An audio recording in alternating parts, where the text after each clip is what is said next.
सुधांशु, राहुल गांधी ने कई चीजों को बहुत बार सीधे भी साफ किया, इशारों में भी बताया, लेकिन जो सरकार है, खासकर मोदी साहब है, उन्हें हर जगह और उनकी जो कुनबा टीम है, उन्हें तो ये दिखता है कि ये देशद्रोही हैं, ये ऐसी बातें करते हैं। बहुत सारे मामलों पर एक ही आवाज उठती है जब आप उनको कहीं ताकीद करो, कहीं कि यहाँ सतर्क होने की जरूरत है। अब हम कई चीजें वही देख रहे हैं, वही उसी तरफ चीजें बढ़ रही हैं।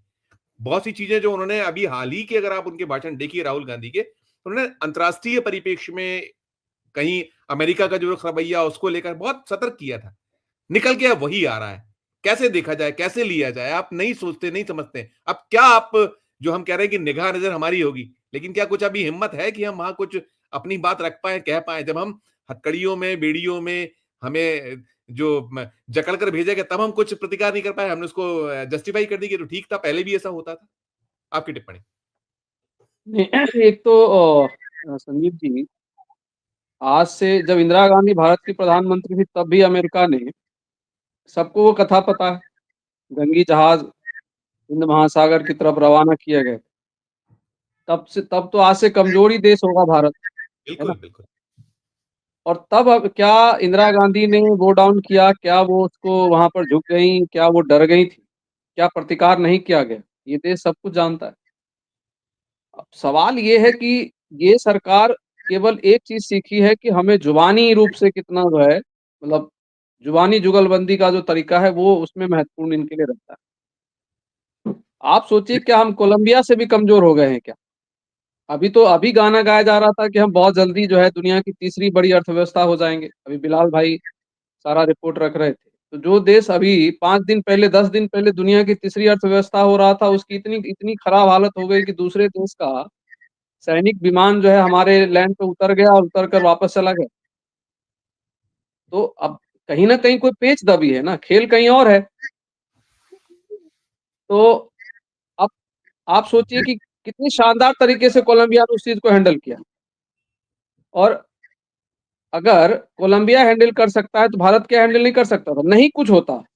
अभी क्या बयान दिया हमारे विदेश मंत्री, मैं उस पर अभी बोलता हूँ, लेकिन क्या इतना इतना सा भी नहीं हो सकता था कि ठीक है हमारे नागरिक गए, और आज पहली दफा नहीं गए हैं, बहुत पहले के गए हुए हैं, अन्य देशों में भी गए हैं, जाते हैं। इसके ऊपर भी राहुल गांधी ने हरियाणा में सवाल उठाया था कि हरियाणा में जो लोग दूसरे रास्ते से किसी देश में प्रवेश कर रहे हैं उनकी हालत कितनी खराब है। ये मुद्दा था हरियाणा के इलेक्शन का, अगर आपको ध्यान हो। तो कम से कम इतना तो किया जा सकता था कि जी आप ऐसा मत करिए, आप हमारे नागरिकों को भेज रहे हैं। मैं यहाँ से भारत सरकार के पास क्या इतना एक जहाज नहीं था कि जाके वहां पे भेजते, उनको सम्मान पूर्वक लाया जाता कम से। और मैं तब इसलिए इस बात को जोर देकर कह रहा हूँ यहाँ पर कि वो ये लोग हैं जो छोटी छोटी, ये कहते थे कि हमने ऑपरेशन गंगा चलाया।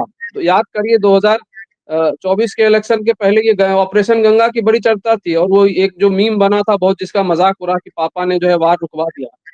तो वार रुकवाने वाले पापा की अब इतनी भी हिम्मत नहीं बची है कि वो जाकर वहां अपने नागरिकों को कम से कम सम्मान पूर्वक ले आए। तो ये सवाल तो राजनीतिक सवाल नहीं है। ये सवाल है कि हमारा नेतृत्व क्या इतना मजबूत नहीं रह गया, इतने कमजोर नेतृत्व के हाथ में हमारा देश का की बागडोर चली गई है। ये सवाल है जो लोगों को पूछना पड़ेगा। अब जो देखिए, कोई भी देश अगर उसको अपने आर्थिक हितों की चिंता रहेगी तो वो ये सारे फैसले लेते। उसमें जो बिलाल जी ने डिटेल्स दिया, मैं उस लेकिन एक चीज समझिए कि ये जब हम ग्लोबलाइजेशन में आए तो कुछ ट्रीटी के साथ आए थे ना। हम दिल्ली विश्वविद्यालय में हूँ, हम लोग रोज आंदोलन में बात करते थे, डंकल गेट फलाना ढिकना जी, हमारी मजबूरी है, हायर एजुकेशन को लिबरेट करना पड़ेगा, एजुकेशन को लिबरेट करना पड़ेगा, विदेशी शक्तियों को आने देना पड़ेगा। और हम लोग लड़ते थे, भारत लड़ता था कि हमारे श्रमिकों को, आपको अगर हम अपने यहाँ अपने प्रोडक्ट के साथ आने के लिए छूट दे रहे हैं तो आप, हमारे पास श्रम है तो आप हमारे श्रमिकों को आने दीजिए। और उसमें वो सारा उसका पार्ट है। तो आज वही श्रमिक जो गए, ठीक है गलत तरीके से गए, उनके साथ क्या व्यवहार किया जा रहा है? तो ये तो एक तरफ से थोड़ी अटैक कर रहे हैं, डबल अटैक्स हो रहे हैं। या आप तो टैरिफ भी बढ़ा रहे हो, हमारे मजदूरों को भी धक्के मारकर निकाल रहे हो, क्योंकि हमारे पास मजदूर की शक्ति थी ना, हमारे पास श्रम की शक्ति थी। भारत सब जगह यही कह रहा था, सारे उस डिबेट में यही भारत इसी चीज की लड़ाई लड़ता था कि हम आपको तब अपने यहाँ आने देंगे कि तब जब आप हमारे श्रमिकों को अपने यहाँ काम करने के लिए आने दीजिए, रोजगार के अवसर दीजिए। तो वो सारी चीजें तो अब दोनों तो हमारे ऊपर उल्टा पड़ रहा है ना, भारत के ऊपर उल्टा पड़ रहा है। मुश्किल केवल देखिए क्या है, और जो आपने कहा, देखिए मुझे लगता है हाल के दिनों में पार्लियामेंट के अंदर दिए गए स्पीचों में से एक शानदार स्पीच कही जाएगी राहुल गांधी ने जो इस समय इस बार जो राष्ट्रपति के अभिभाषण के बाद अपना वक्तव्य दिया। और एक देश को किस रास्ते पर चलना चाहिए, उसके सामने क्या चुनौतियाँ हैं और आर्थिक रूप से वो कैसे सबल सक्षम हो सकता है, कैसे अपने युवाओं को बेरोज़गार दे सकता है, वो सारे एस्पेक्ट उन्होंने रखे थे। और आप उस व्यक्ति के साहस की आपको दाद देनी पड़ेगी कि उसने ये नहीं कहा कि खाली एनडीए ने लोगों के लिए रोज़गार पैदा करने में अक्षम है। उन्होंने साथ में जोड़ा यूपीए गवर्नमेंट। जी, बिल्कुल। ठीक है, जो मनमोहन सिंह जी की सरकार है, जिसके बारे में आर्थिक रूप से लिए गए फैसलों में बहुत सारी सराहना है और दुनिया सराहना करती रही। उसके बावजूद भी ये उसमें भी कहा जाता है था कि भाई ये जो मनमोहन सिंह जी जो आर्थिक विस्तार कर रहे हैं, उसमें रोज़गार वाली समस्या जो है पैदा होती है, तो उसको राहुल गांधी की ताकत है कि विपक्ष में रहता हुआ व्यक्ति ये कह रहा है कि वो हमारी सरकार जो थी जी, उसमें भी ये प्रॉब्लम थी। लेकिन हमको इस इन चीज़ों के पॉलिटिकल नफ़ा-नुकसान में जाने की बजाय देश को आगे देखने की ज़रूरत है। और एक शानदार वो स्पीच था। लेकिन आप देखिए कि उसके प्रतिकार में प्रधानमंत्री जी ने क्या कहा। तो ये तो अब इस देश को तय करना होगा ना कि आप चाहते क्या हैं? अभी बहुत चर्चा है और हमारे विदेश मंत्री ने जो बयान दिया, जब वो चाइना अभी बिलाल भाई ने चाइना का पूरा डिटेल दिया, राहुल गांधी जी ने सारा चाइना का ही डिटेल दिया वहाँ पे। तो वहाँ पर उनको कहा गया कि भाई जैसे चाइना का सेल्समैन बोल रहा है। सच को बोलना अगर सेल्समैन होना है, अगर इस मानसिकता से सरकार चलाई जा रही है कि भाई कोई व्यक्ति सच उठाकर बोल रहा है और ये सच नहीं है क्या कि चाइना की स्थिति हमसे काफ़ी आगे है आज के डेट में। अगर उसको हम इसको देखिए बीमारी को स्वीकार करेंगे तभी तो बीमारी को इलाज होगा ना। कोई व्यक्ति अगर बीमारी को स्वीकार ही ना करे, हर चीज़ को मज़ाक बना देना, व्यंग में ढाल देना। अब मुझे नहीं मालूम देश किस तरीके से देखता है, चूँकि चुनावी परिणाम तो देखिए सारी चीज़ों को धता बताते हैं। ये एक दुर्भाग्य तो है कि हम सारी डिबेट कर लें, लेकिन चुनाव परिणाम जब आते हैं तो हमें लगता है कि शायद हम लोग अभी भी मतलब ये कोई नया देश है जिसको हम लोग शायद नहीं समझ पा रहे। कोई भी हारा, आम आदमी पार्टी हारी या कोई भी देश कोई हारा, लेकिन अल्टीमेट बात ये है कि आप जिसको जिता रहे हो उसके पीछे की पृष्ठभूमि शायद पता नहीं लोग नहीं देख पा रहे या पीछे जो अब आप सोचिए पॉलिटिकली इतना शार्प स्टेटमेंट था इस देश में उसकी हलचल होनी चाहिए थी कि चुनाव आयोग से क्लियर कट बयान देकर एक एक देश की जो है सबसे बड़ी पार्टी मतलब बीजेपी के बाद सेकंड पार्टी जो है वो ओपन में आकर ये बयान दे रही है कि भाई 40 लाख वोटर्स जो है फ्लोट कर रहे हैं इधर से उधर और कौन है ये लोग, इसकी कोई पहचान अगर नहीं होती तो डेमोक्रेसी बचेगी कहाँ, इलेक्शन का कोई मायने मतलब रहता कहाँ। कोई बताने को तैयार नहीं है कि 5 महीने में 40 लाख लोग कहाँ से आ गए और 40 लाख लोग का किसी एक राज्य में बढ़ जाना कोई छोटी घटना तो नहीं है।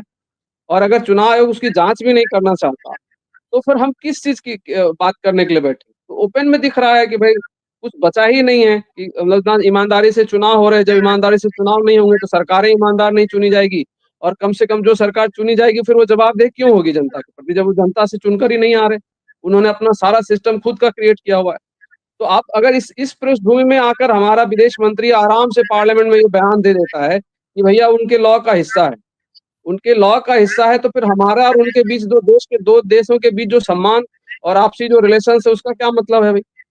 बिल्कुल ये भी सही। तो कोई हर देश के अपने-अपने तरीके होते हैं ना, किस देश के साथ किसका क्या रिलेशन है, वो भी बहुत मायने रखता है और वो तो और ज़्यादा ज़रूरी हो जाता है जब हमारे देश के प्रधानमंत्री ये दावा करते हैं कि भाई वैश्विक पटल पर आप याद करिए सर 2024 लोकसभा इलेक्शन तक पूरी हम लोगों को बार-बार ये बताया जाता था कि भारत का जो है और कहीं काम हुआ ही नहीं हो लेकिन मनमोहन सिंह मोदी जी की सरकार ने वैश्विक स्तर पे जो है भारत का सम्मान बहुत बढ़ा दिया। बिल्कुल, बिल्कुल। अब तो तो ये सवाल और लाज़मी हो जाता है कि ये सम्मान बढ़ा दिया आपने कि हमारे नागरिकों को हथकड़ी में बाँध कर भेजा जा रहा है और हम बजाय उसके एटलीस्ट नहीं कुछ था तो कम से कम हम अपने पार्लियामेंट में एक कंडेमनेशन भी तो कर सकते थे। ये बिल दुर्भाग्यपूर्ण है, अमेरिकी सरकार ने बहुत दुर्भाग्यपूर्ण काम किया है। हमारे नागरिकों को सम्मानपूर्वक वापस भेजिए और वो भी तब जब एक देश जो है उसको वापस लेने के लिए तैयार है। ऐसा तो नहीं है ना, भारत डिनाई तो नहीं कर रहा है कि हम अपने नागरिकों को वापस नहीं लेंगे। तो हम जब वापस लेने के लिए तैयार है तो कम से कम सम्मान से तो भेज दो। और वो कोई बिल्कुल, मतलब ये इसलिए सर ये और आप देखिए जो प्रॉब्लम कहाँ आ रही है ना, सवाल दुनिया भर के हैं, लेकिन इन सवालों का वो जवाब ही नहीं देते। अभी आपने याद होगा अभी सरन साहब बोल रहे थे कि मणिपुर आप सोचिए 2 साल हो गए